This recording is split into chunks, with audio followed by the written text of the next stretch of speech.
name that there's going to be like a lot of information that's coming. We are always a resource and available for you if you have questions. But this is really going to be like an overview of many different ways of growing food at home. And so really think about just like what stuff, you don't have to remember everything, but think about like what clicks for you, what seems like something you'd be curious to try, or what sounds like something that's like workable and doable in your own space. Great. In the chat, since we have everyone here, before we get started, I'd love to hear who's here in the chat. If you could share your name, your pronoun, where you're calling from, and if you know the indigenous peoples of that area. And if you brought a plant with you that you want to try to grow. I'd love to hear who's here right now. So I'll start. My name is Sasha. My pronouns are she and her. I am calling from Chichenyo Ohlone land in Oakland, California, in what is now called the Bay Area. And I brought a lot of plants that I want to grow, which I will show you later.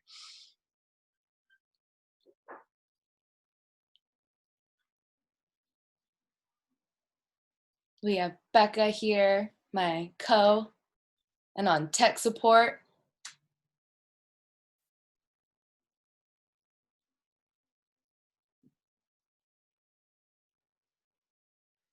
We have, let me get to the chat. We have Audrey, she, her, from El Cerrito, Ohlone land.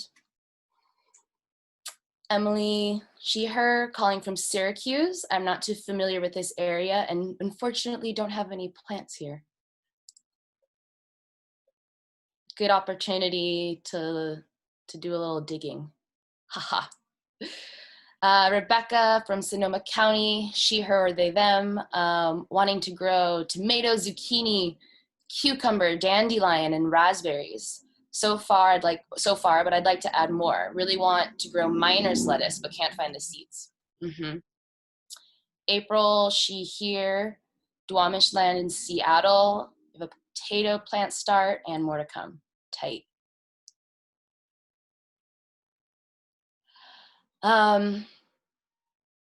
Great. I just want to, before we dig in to the actual planning, I want to offer up a question for folks, which is, in nature's economy, the currency is money. In nature's economy, the currency is not money, it is life. This is from Vandana Shiva, who is an environmentalist and scholar from India. And the question that I want to ask you is,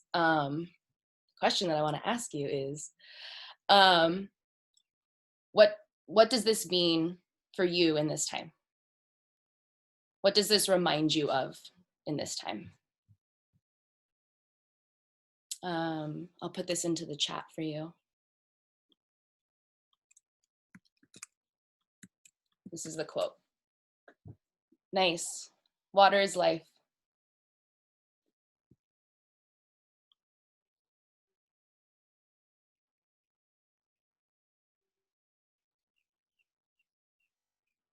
When everything feels unstable, nature is foundational. Great. I welcome you to continue to reflect on this as we move forward. And just to give you an idea of the flow, we're going to be talking about space. We're going to be talking about planting from food scraps, propagation, and soil care and pest management. In between each section, I'll give there an opportunity for folks to ask questions. I would really love to source from the audience as well. So have both your teacher and student selves ready. And at the end, we'll do a little bit of like a show and tell. I'll kind of give you a bunch of information about different things, and then you can see some examples of how they've looked in my life. Just want to read a couple more of these things. Rethinking capitalist structures in this recession. Life cannot be controlled. We must be in relationship with it and surrender to the vagaries there. It's a process.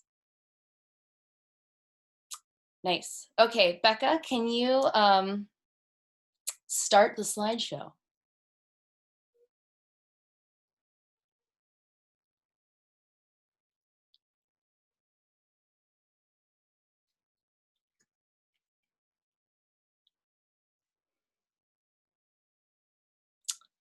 So as we get to the first page, I'll just start to say, I heard from the chat already that somebody is saying that they're not having any plants up there. I want to just name that, like, we're right now in Oakland, California, and it is absurdly easy to grow food here. I want you to try many different varieties, and not all of these things will work. Some of them will. And this is all thinking about what you can do inside. So there we go. The very first rule of growing food is to observe, observe, observe. When you're picking a spot for your plants, you want to think about, first and foremost, what plants need. They need plenty of water. They need sunlight. They also need oxygen.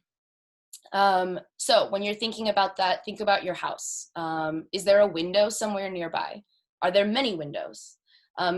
If you were in our Hip Latitude class a couple weeks ago, we talked about this sort of like the act of like praying in natural space and observation. And that's something we want to bring up here, is like, what does your space look like? What does it feel like in different times of day? What's the temperature? Just sit near a window for a couple hours or a couple minutes, come back to it in a couple hours, and determine whether or not you're getting a lot of sunlight, if you're getting partial sunlight, if you're getting almost no sunlight.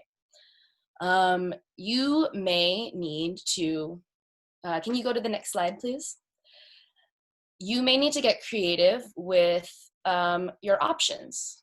Some really nice things to think about when you're planting is that almost anything can become a planter. If you have an outdoor space and you want to build multiple planters, an old pallet that you find on the street, which you see in that upper right hand or left hand corner, can be a wonderful option.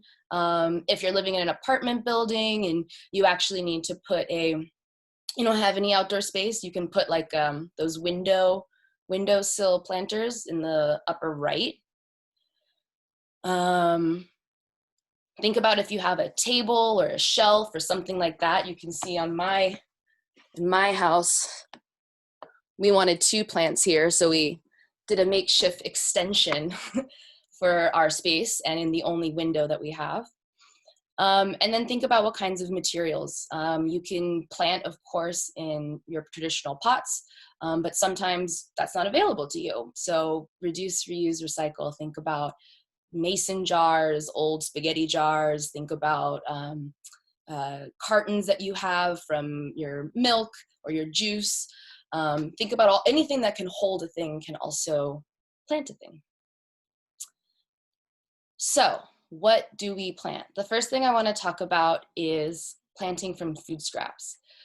Planting from food scraps is one of the most accessible and certainly cheapest or most budget-friendly thing that you can do. It's a great way to use up vegetables that maybe you didn't get to and have gone bad a little bit, or if you don't have access to seeds. I heard somebody say that earlier, that they wanted to grow miner's lettuce but couldn't find the seeds. So possibly getting a hold of a plant in some way, or a cutting of a plant might be another option.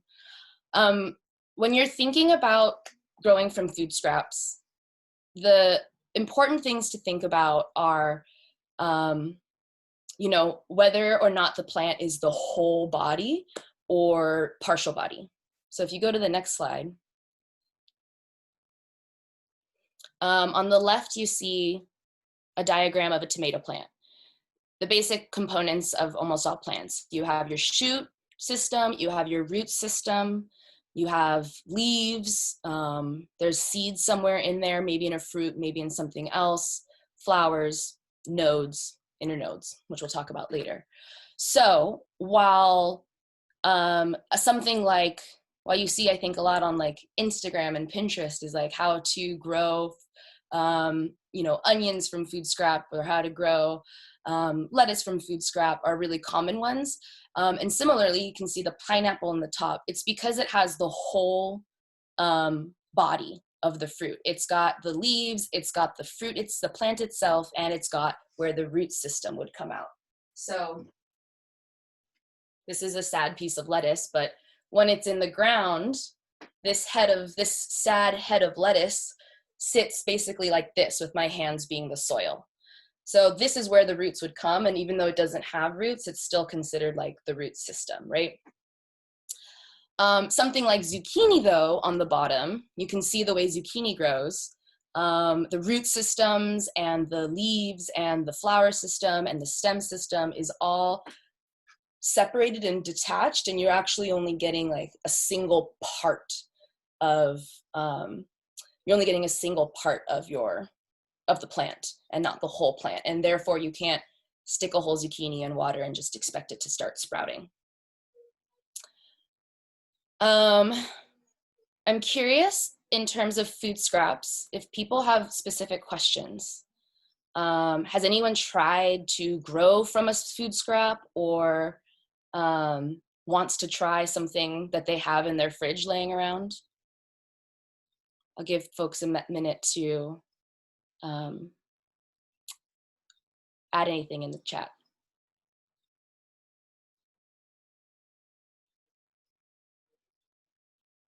Great. So April says that she started to try out growing food from starts.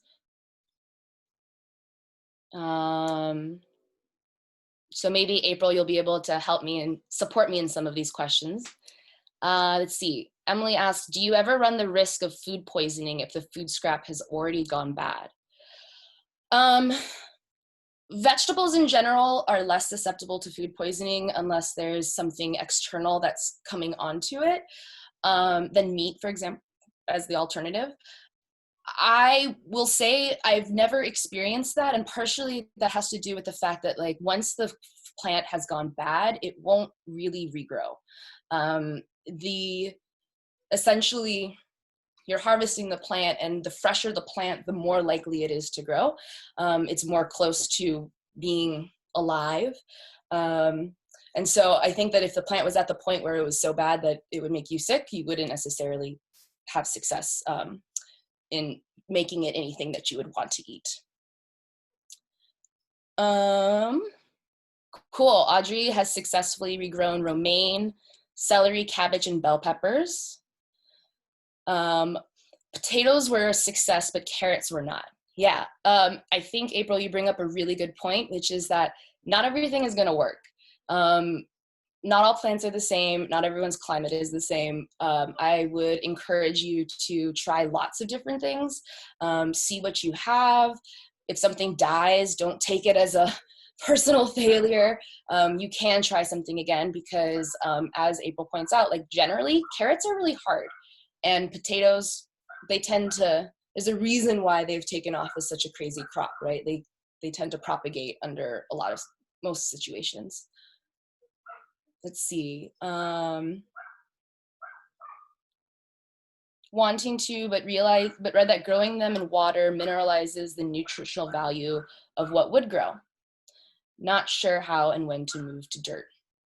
We'll talk about that. So I'm gonna take that last question and move to propagation. That's perfect. That plant on the left is a good example of when you have food scraps, when to move to water. So, or rather to soil. So this is actually a really bad example of propagating from food scrap. This is a head of lettuce, like this one. And there's two things to note about it. One is that it's only been a week, and you can already see how the lettuce has regrown from the top here. So that's also part of the reason why you won't get food poisoning necessarily, because this is all new growth.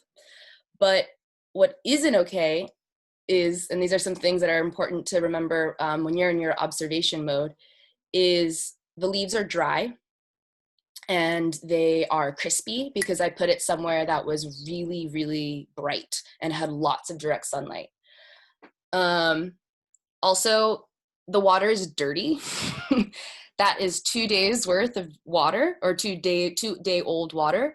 And it's important to know that with planting from food scraps, you always want to make sure that the water is changed consistently. And the third, to get to the point about when to transfer it, is that it's not, you can see this guy is just sitting right down on the bottom of the glass. And that means that the root system, which starts here, has nowhere to come out. When you see a root system come out of the end, sort of like this, you can see. And these are very generous roots. But when you see root systems start to come out and you see that the top part of the plant, the new growth or the old growth, is still looking healthy, that's a sign that your plant is ready and mature to move into soil. Or, as we'll learn with propagation, other materials. So, propagation. Some people have tried different propagation techniques before, and some people probably haven't. This is a form of propagation here, and this is a form of propagation here, both in water. The first thing I'll say about propagation is that you should always ask for permission, and ask for permission from both the plant and the person whose plant you might be taking from. What's nice about propagation versus planting from food scraps is that you're more likely to get multiple yields of a plant. Propagation is sort of somewhere in between planting from seed and planting from a scrap, because the seed is sort of the newest iteration of the plant, and the food scrap, the thing that you're harvesting, is sort of the oldest. And so propagation is right in the middle. It is, let's see, can you go to the next slide, please?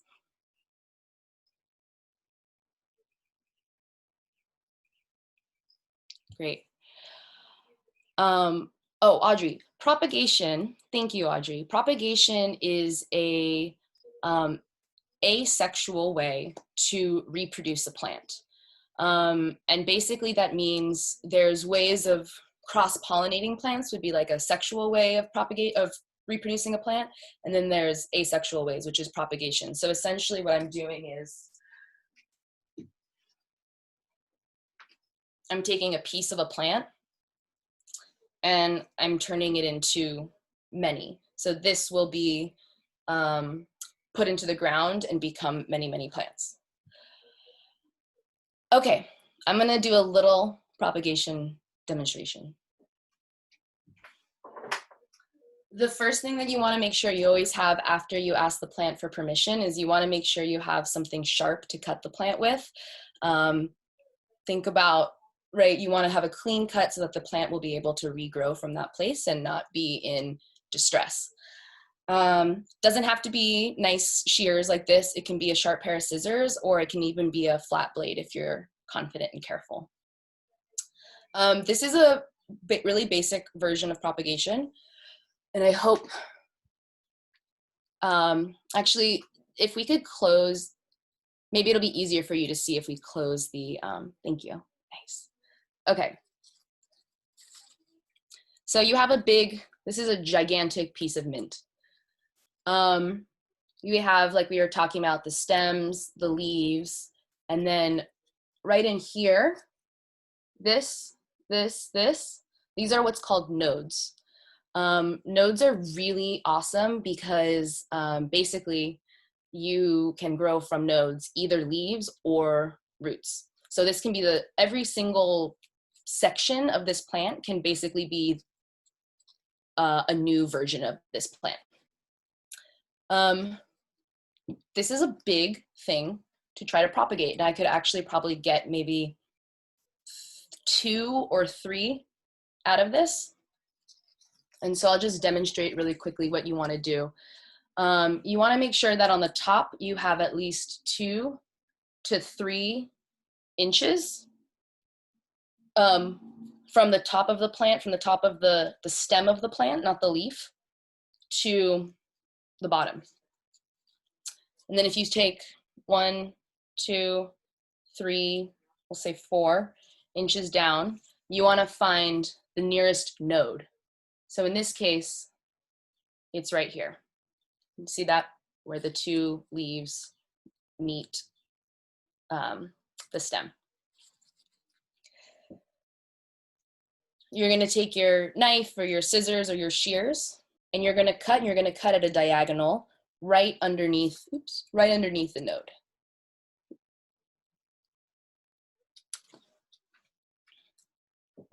And then, and this is specifically propagating in water. And then what you can do is take off the leaves and maybe go, depending on the space in between your plant, you can go maybe, I like to go one or two nodes up. So one, I should probably cut it. I did just say that. And then two.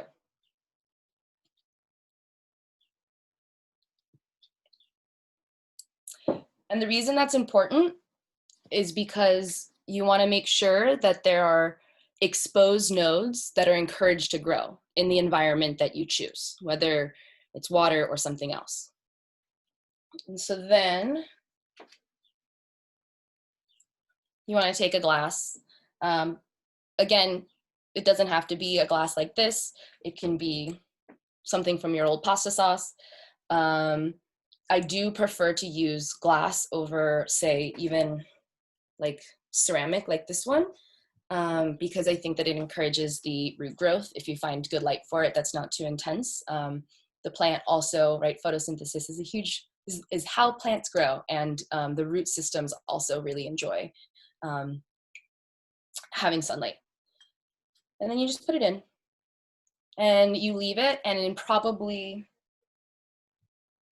I don't know, in probably like 2 to 3 weeks, depending on your climate, you'll have a root system that will rival this one's and also be ready for whatever it is that you want to plant it in next, or soil. Now, some options that you can do is, for this one, for example, we put some rocks in it, and that was mostly because this was a really long stem and it was sort of bent over. So if you want some more stability, you can add rocks to it. I wouldn't add soil because soil doesn't allow enough oxygen to come into the plant and grow. I wonder if you can see, without me spilling it, that you can now see that there's roots, a root system all up under here, right? That's what I'm talking about when I'm saying now this is ready to get put into the ground. Okay, some rules. I just wanted to talk, Becca, if you could bring up this slide again to the different kinds of materials that you can propagate into. And I just want to, this part of the propagation conversation is also relevant for when you're transitioning something that you sprouted from a food scrap. I think it's the next one. Nice. So Rebecca's asked, is this true for all plants like that? There are, I cannot speak to whether or not all plants are propagatable. Many are. Some are easier than others. The way that I usually think about if I'm trying a plant and trying to propagate it, I usually break up plants into 2 separate categories. I think about like the wet plants. So if we're talking about growing food at home, I'm thinking about like thyme, or rather I'm thinking about cilantro, I'm thinking about parsley, I'm thinking about dill as kind of wet plants. And then there's the other one, which is sort of more woody plants. Woody and hardy plants include, I don't have in here, include like mugwort, include tree branches, things like that. More, those are the kinds of things that are going to have less moisture. And the reason why I differentiate those two is because it really informs for me whether I put something, whether I'm sprouting something in earth or water. So waterier plants are more likely to sprout in water, people say, because they evolved from possible water plants. Okay, so, oh, I think, I'm sorry, Becca, I think it's 2 back.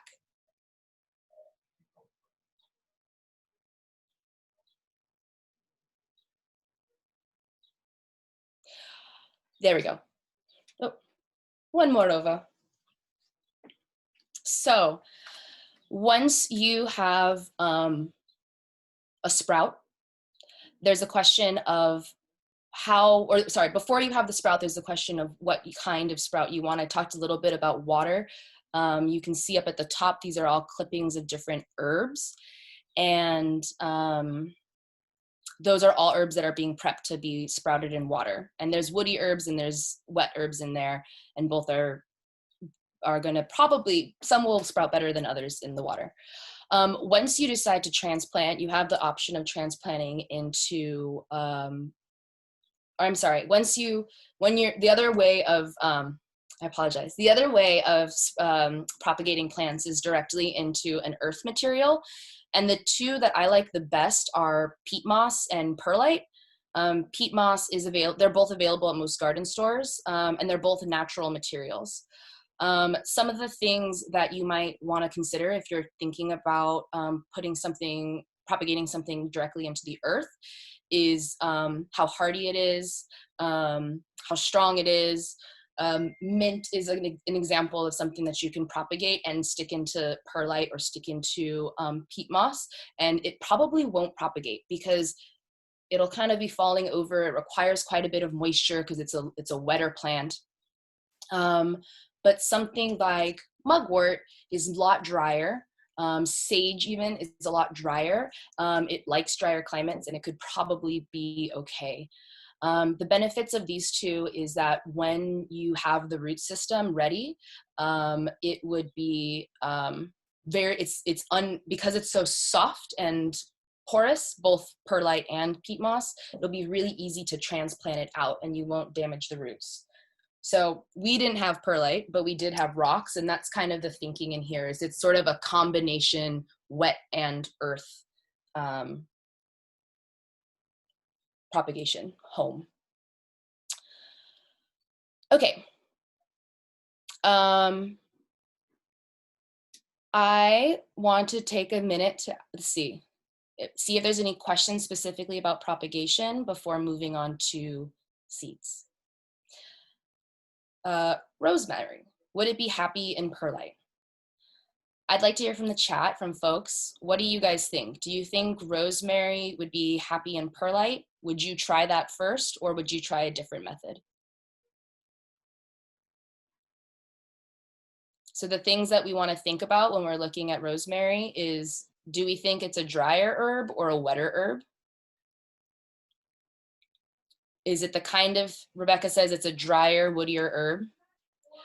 Is rosemary the kind of thing that you see growing a lot in your environment or in your neighborhood? Or is it something that's like, I don't know, struggles? Let's see, drier, woodier herbs than the other. So, right, rosemary is definitely drier and woodier. April says it grows pretty well there. And Porsche Parker also says that they see a lot there.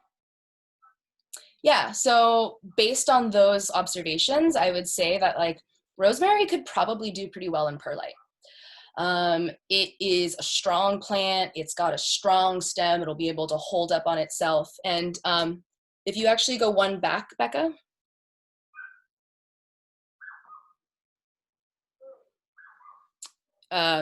Oh, never mind. I thought there was a picture over there of one of the pictures I have is of a bunch of rosemary being propagated directly into peat moss, which for me, the two apply in the same way in terms of like what I have, which is what I have available, but they're both great for drier, herbier, or drier plants. Great. Okay. The third and final way to propagate or to grow plants in your own home is from seed. I want to name that this can be sometimes the most challenging process because you're starting again from the beginning of the plant's life cycle. So there's more hurdles that you have to jump as you go through. I have had great experience sprouting mung beans, for example. Those guys will like, you put them in water and 5 days later, they're shot up and they're ready to be put into the ground. white sage has been really hard, and I've never successfully once been able to sprout. Again, try a lot of things, see what works, don't be deterred. There's a few great ways to sprout from home. The most fundamental, basic, easy one is just in like paper, wet paper. You can also use an egg carton. My personal preference is always to use organic material if possible, or biodegradable material if possible. And if you get a cardboard egg carton, they are perfect little sizes for most seeds to start. If you get a plastic one though, it's not a total loss because you can save your eggshells, put a little soil in your eggshells, soil, perlite, sorry, not perlite, soil or peat moss into your shells, and put them into the plastic. And then if you close it like a clamshell, you'll get yourself a nice little greenhouse effect. So if you're living in a place where the nights are still really cold, or you have a long winter, when you're trying to start a seed, it's nice to give it a little incubator to get going. That's on the bottom right hand, you can also see an example of using, I think it's like an old berry container. So think about how to reuse your plastic. And then the third really sweet thing is just to remember that like pretty much anything biodegradable that holds a thing can become a little seed start. So one of my favorites are those little like citrus pods that people make. The plus is that citrus also has vitamin C and other great nutrients for the soil. And those, when they do end up, the seeds do sprout, you can just stick them straight into the ground. Let's see. Okay.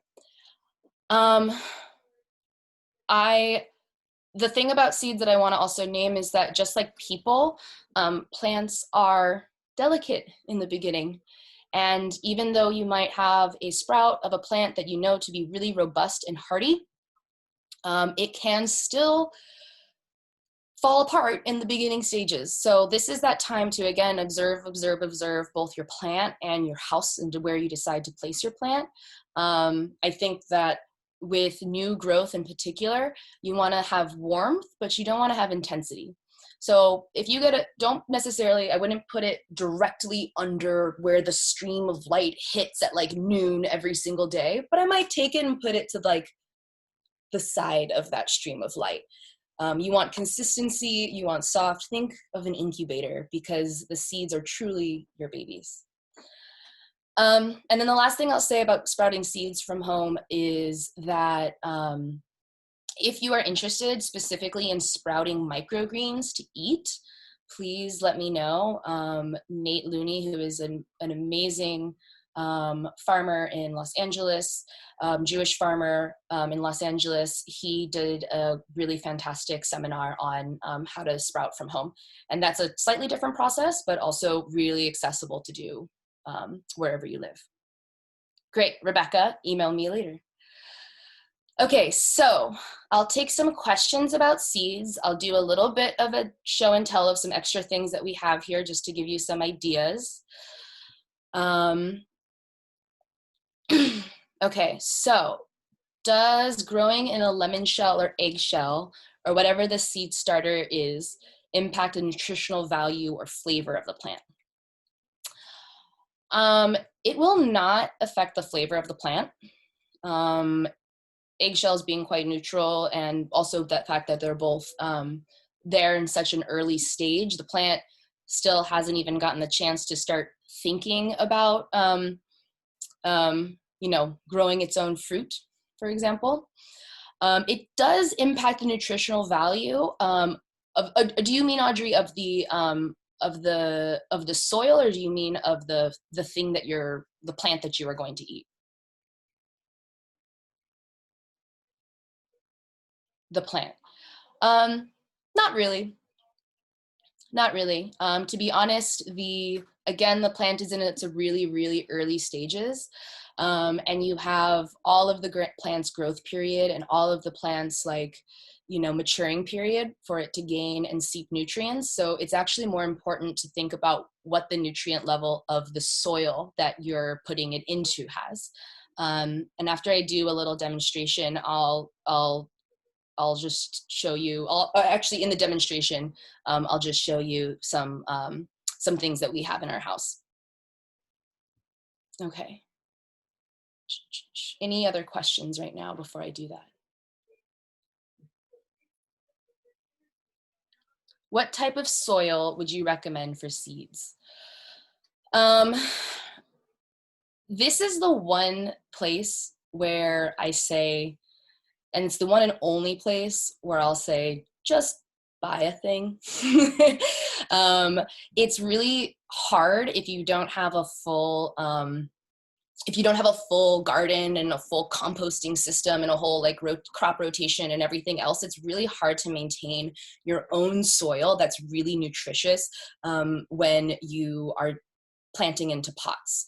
And that's why for all food, if you happen to grow, say, a pepper and that pepper plant lasts for a few years, you should still make sure that you're repotting it every so often with nutritious soil, because you just don't have the whole ecosystem, right, in one pot. So that being said, when you're planting seeds, there are specific blends of soil that you can get, and I would recommend getting that, finding something that's organic, finding something, of course, that's from a local store, and finding something that's like, when you touch it and you feel it, it should feel and smell and seem nutritious to you. It should be soft.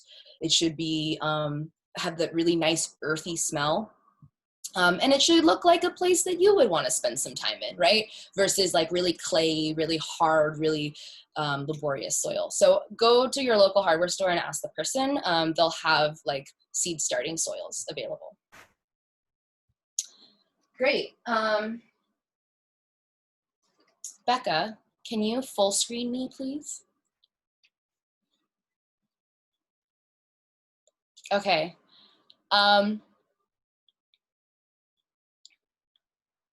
Let's see. Okay, so I'm going to show you a couple things. Somebody asked a question about seeds and which seeds are best. And I just wanted to show you kind of a variety of different ones, and to think about whether or not you want to plant directly in. But basically you have seeds that have hard shells like this.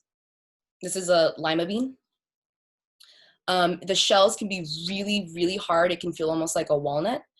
And when you plant something like this, you'll want to soak it first and then make sure that you have like a cut in it. So feel your seeds, see if it needs something, put it in water first, see if it sprouts. If it doesn't sprout, then you can kind of give it a cut with a pair of nail clippers, and you'll be able to kind of give it a little bit of a head start. Let's see, little teeny tiny seeds like this are a complete pain in the butt to try to move around. I'm not even sure if you can see how small these are, but like these little ones here on the edge. And so for those kind of little tiny seeds, you probably are not going to want to like pick them up out of a little paper towel and transplant them. You're probably going to want to put them straight into some soil so that there's one less step and that you're waiting for it to sprout before you can have a plant. This is kind of a elaborate seed sprouting tray that by no means is necessary, but it's also, again, what we had. And you can see there's just some tissue paper that's wet. A couple of, these are loquat pits, and another piece just like right on top, just soaking them.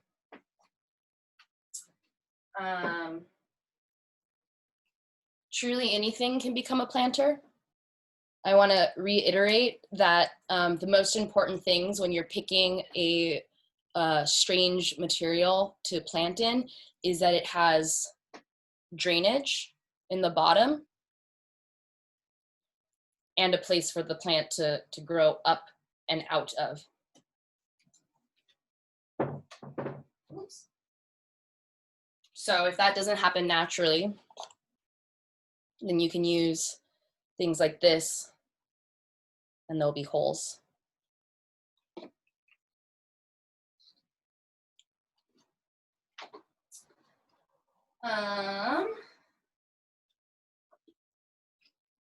I'm kind of just showing off, but this is an avocado. The other important thing to remember when you're propagating plants is they all take time.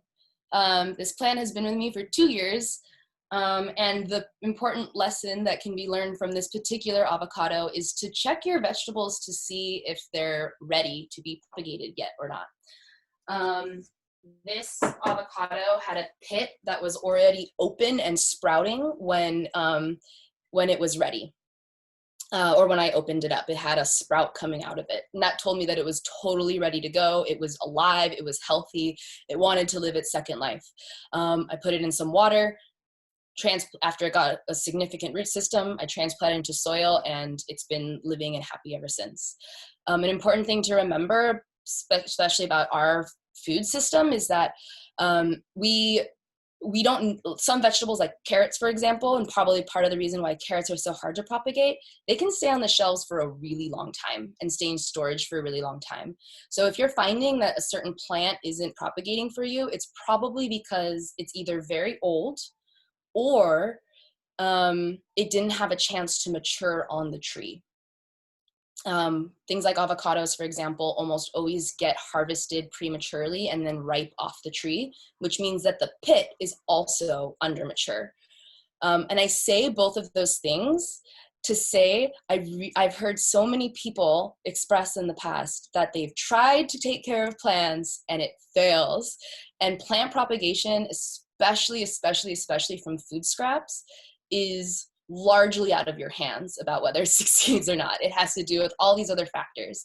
So just like in, organizing, political organizing, we want like a diversity of tactics. You want to see what works and just keep going with it. Start with the stuff that's available to you, right? Start with the stuff that's like around your house, and then go from there. Okay. I want to, so I will give you Becca, I think we don't need the PowerPoint for this one. I'm just going to show you some options for some pest management really quick, because that would be a real sad thing for me if you got something propagated and growing beautifully and then some cat or moth came and destroyed it for you. And then please in the chat, if you have questions or a specific one plant that you want to propagate, please share. And then I would love to hear from folks about whether or not they have experience in that. So you can also put that in the chat now.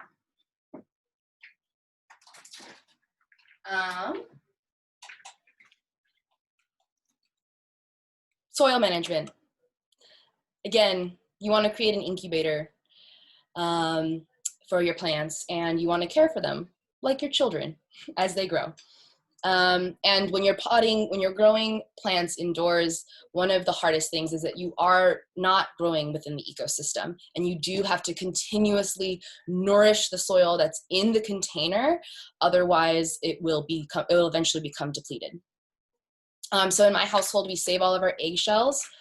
Like I said, eggshells are great for using as little seed starter holders.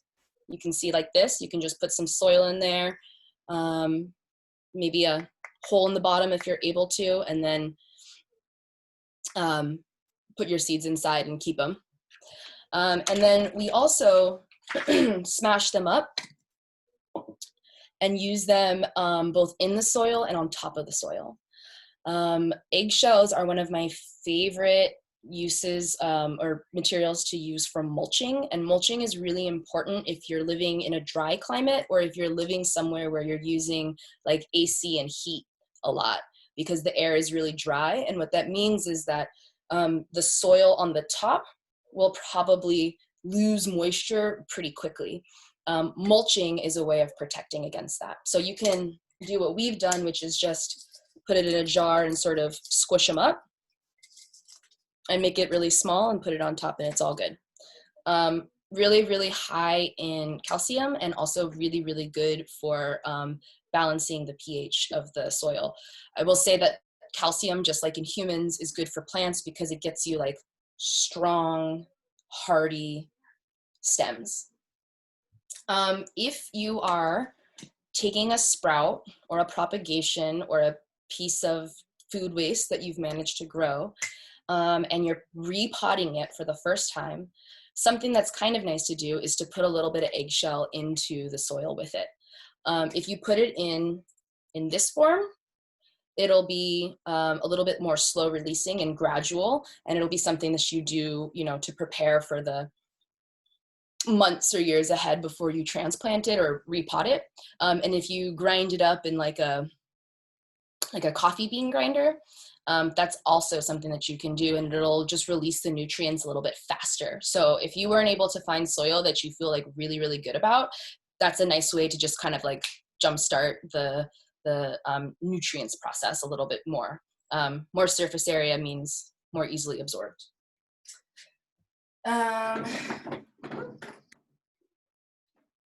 This is a little gross, but we should also save our citrus peels. And citrus peels are incredible if you have cats.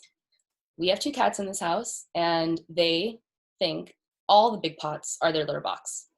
If you put citrus peels or cinnamon or cayenne pepper, which maybe isn't as nice, into your pots and your plants, your cats and your dogs and other things will be a lot less likely to mess with the soil. And it's non-toxic. The other nice thing about citrus and citrus peels, both on the plant itself and on the ground and the base of the plant, is that it naturally prevents pests, especially like flying pests, like fruit flies and things like that, or other little guys that like to kind of hang out around your plants. It'll deter them. Some other things that I love, if you have bugs, if you see like mites, or if you see spider mites, or if you see aphids, neem oil is like the most amazing substance in the world, and you need very little of it. But that is something, it's called neem oil, N-E-E-M. It comes from a plant, the neem tree, and it's just the ground up, it's just the essential oil of the plant. A little bit in a lot of water on your leaves will help prevent that. Citrus juice or citrus vinegar will also help prevent that. And also if you have like a biodegradable natural soap, like Dr. Bronner's or something, that'll also help prevent bugs. Is there any specific pests or problems that people have had that they want me to try to speak to, or that other people might be able to speak to?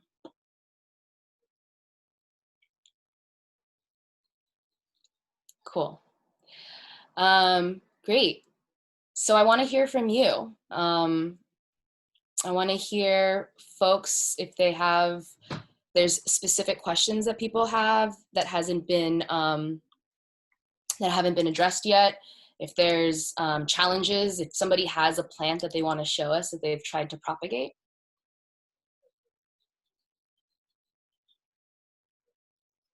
What about the temperature for propagating and seed growth? I live in Chicago, or I usually Chicago, and often the spots by the window are so cold. What's the ideal temperature? The answer is it depends on the plant, and I would try to find a place in your house that is consistent, that's the same temperature.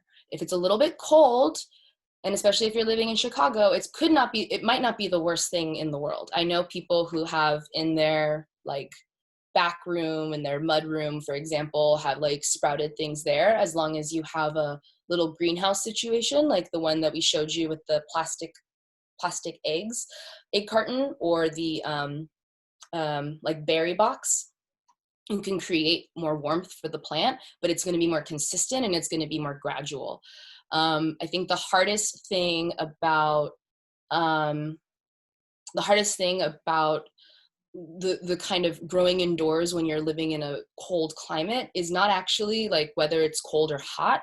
It actually has more to do with the fact that like you're gone all day, your house is freezing, it's probably about the temperature, closer to the temperature as it is outside, and then you come in and all of a sudden the heat's on and it changes very dramatically. It's not a natural progression, and when plants are in their early stages, they don't like to be shocked. So again, I would just find a place that is consistent, that is a consistent temperature, and that is never gets below freezing, which is also important. See, Rebecca says, I know there's an issue with growing zucchini around fertilizing. Do I need male and female plants for it to work? I just have the one and no idea what type it is. It's got its first flowers now, but it's pretty small because of the snails, I think. Keep eating the early leaves. Dang. I suspect the eggshells might also deter snails as well. So the first thing that I'll say about the slugs, so it sounds like this might be outside, is that right?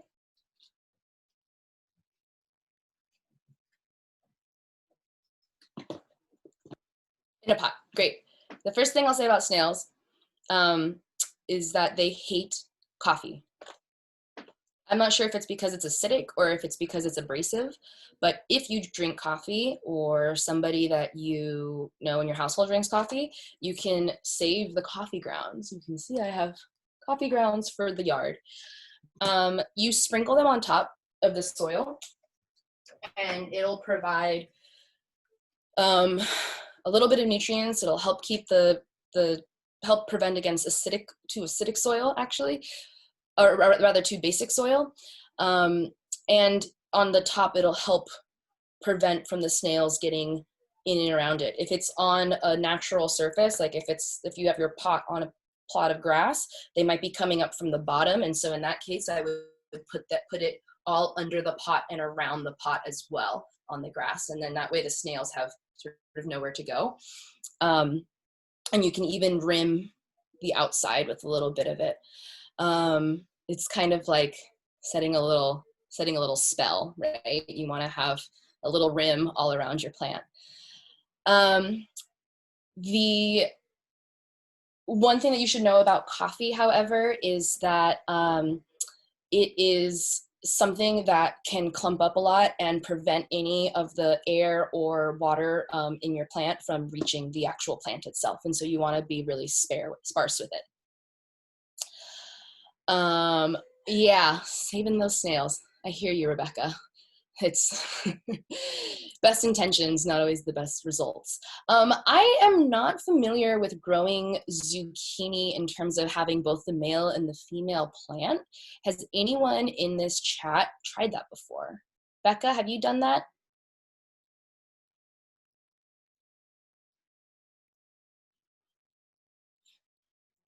Yeah, I think if you are getting a flower, the flower means that you're at the first stage of the fruiting process. The flower will eventually present itself to become the fruit after it's been fertilized. So I think that in my garden right now we have actually just female plants and no males, and so I'm not sure. I'm gonna follow up with you on that. I don't want to say something and then actually not guide you in the right direction. Becca says, I have one zucchini plant that's growing wildly in my front yard. It's flowering and fruiting, and we don't have any other plants to cross-pollinate it with. Great. I would say that if the flowers are looking really teeny tiny, it probably has to do with the nutrients, and it probably has to do with the snails and having to fight off those things. And I would probably, it might be a little bit late for this round if it's already flowering, but I would try some of the stuff that you've been giving it into the soil, or if it doesn't work, then wait until the flowers are gone and then repot it. You don't ever want to pot or repot when the plant is in the process of making a thing. Great. Okay. Any other questions or things that have come up? Does anybody have anything in their house that they've tried to propagate that they can show? Cool.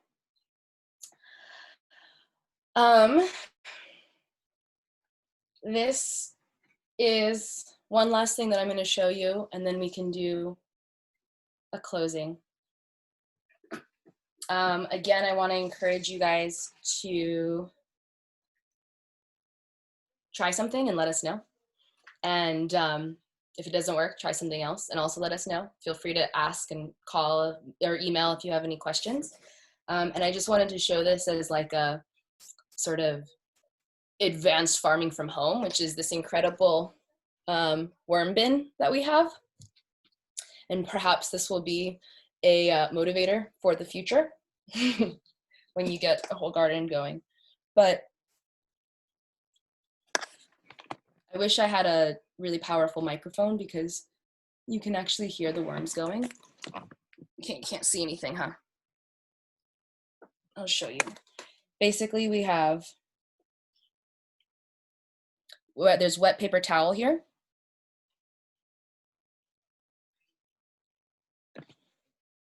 And worms. And everything in here, because we haven't fed them in a week, is black. And it's gross, it's all worm poop. It's basically all worm poop, but it is incredible for your plants. And if you decide, this is sort of like a little bit of inspo, if you decide that this is something that you want to do, then basically it's just 2 buckets that fit into each other and a top with some holes cut out. And this is to say, and the worms came from the park. So it's essentially 100% free and probably one of the best things that you can do for your garden. Great. So I would love to welcome you all in a little bit of a closing. I was at the youth-led march to Libby Schaaf's house, the mayor of Oakland, yesterday, in which OUSD students were calling for her to take the police out of OUSD schools. And this young person was speaking about the National Farm Workers Association and how when they were organizing with each other, they were also, it's commonly known as a movement of like Mexican American migrant workers who are working on the farms. But I think a narrative that's a lot less told is that there were actually quite a few Filipino American and first generation Filipino folks who are also who are also working in solidarity and organizing with people. And this, cool, Audrey was there. So you might remember this person saying that, you know, not everyone spoke English or Tagalog or Spanish. And so there were miscommunications or hard to build unity. And so one of the ways that they did it was through this clap, which is called the Sang Bangsak. I don't speak Tagalog, so I hope I'm remembering that correctly. So I'm gonna ask folks to unmute themselves.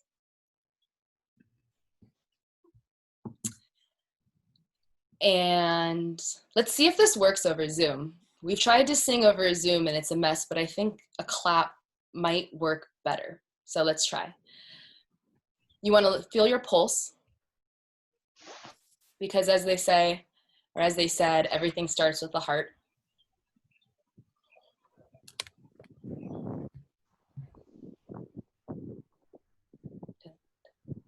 All right, and then start. It's basically a slow clap with your pulse into a faster clap and a faster clap and a faster clap until we feel complete and unified with our claps.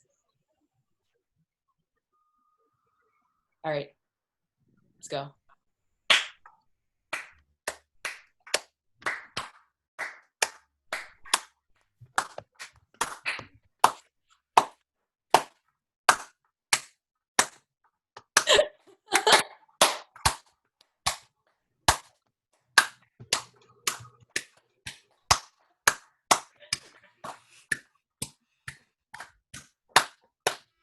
Nice.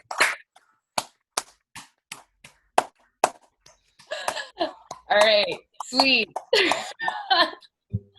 I don't know, maybe that worked for some people. It worked for me a little bit.